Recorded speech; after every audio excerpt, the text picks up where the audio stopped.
We're still here at the Image booth, or the Skybound booth, with the creators of Witch Doctor. Guys, you want to introduce? Yeah, I'm Lukas Ketnet. I draw the comic. And I'm Brandon Seifert. I write the comic. So who's going to pitch me Witch Doctor? Because it's twisted. He will. Witch Doctor is a horror medical drama where all the monsters are crossed with parasites and diseases and stuff from real-world medicine, and they're investigated by this sort of brilliant jerk doctor in sort of like a Howard Hughes, Nikola Tesla kind of vein. So kind of Doctor Who, kind of H.P. Lovecraft, Reanimator feel. Yeah, sort of a Doctor Who meets Doctor House kind of thing. The book's twisted. I'll give him credit that he comes up with crazy stuff, but some of the art, man. Where do you go? What dark place do you find? A lot of it is just the research that we do, like into real life parasites and diseases and stuff like that. I mean, there's stuff in nature that you just can't make up, and like we try to bring that into the comic somewhat to give it, first of all, plausibility, and also that stuff just looks wicked cool. So it's, like the, spoiler alert number 2. There's a dead baby in there. Did you guys? Kind of. Not dead, yeah. But How did you come up with the creation of Witch Doctor? I mean, what brought it? Said, hey, I want to write this weird, twisted. The idea of the occult doctor, like the doctor who goes and investigates supernatural things, is like, it's one of the oldest genre tropes in horror. It's like at least 20 years older than Dracula. But I'd never seen a version of it that was played straight and was presented as though he actually was a doctor and approached it the way that a doctor would.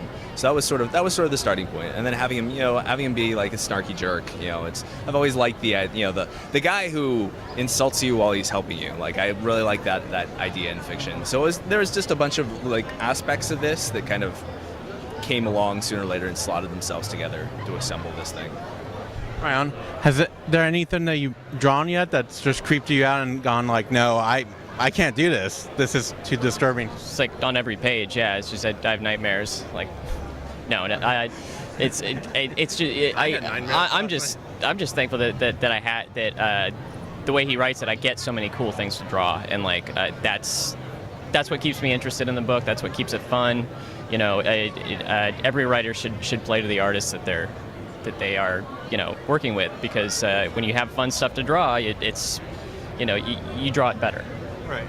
And do you do all the coloring also? No, we have a colorist right now, Sunny Go, who's doing a really amazing job. I do the coloring on the covers, but not on the interior. So. I really love the cover designs, how they're coming out. So number 2 just hit the week before of Comic-Con. Any clues on number 3? Because there was kind of a little clue at the end. Number 2. Yeah. Witch Doctor has this big sort of Lovecraftian backdrop, and issues 3 and 4 are when we really get into that. And Morrow is kind of forced to deal with aspects of that he's not really comfortable with yet. So it's, the cover for issue 3 is him dissecting like a creature from the Black Lagoon kind of fish person, and that's a clue as to where we're going with those issues. Cool. And something was just announced yesterday, right? You want to tell us a little bit more about that? Sure. Yeah, we've got a one-shot. Sales have been great, so we've got a one-shot that's coming out. We did. Yeah, we sold out in like 2 days for number 1.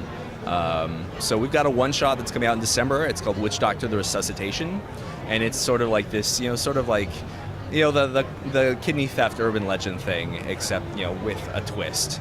And then we've got another miniseries that's starting in March 2012. So are you guys going to do a bunch of miniseries, or not just full runs?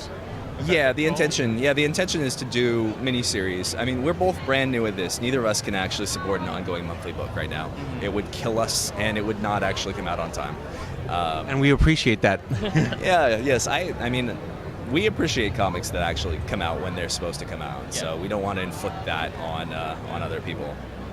So hopefully sooner or later we'll be putting out 8 to 12 issues a year, or 8 to 10 issues a year on this. But yeah, we're ramping. That's the goal. You're gonna find more disturbing stuff to draw. Oh yeah, definitely. Yeah, there's the possibilities are endless when it comes to mining real life diseases and parasites and stuff, and it. Cool. Well, thank you so much, guys. Yeah.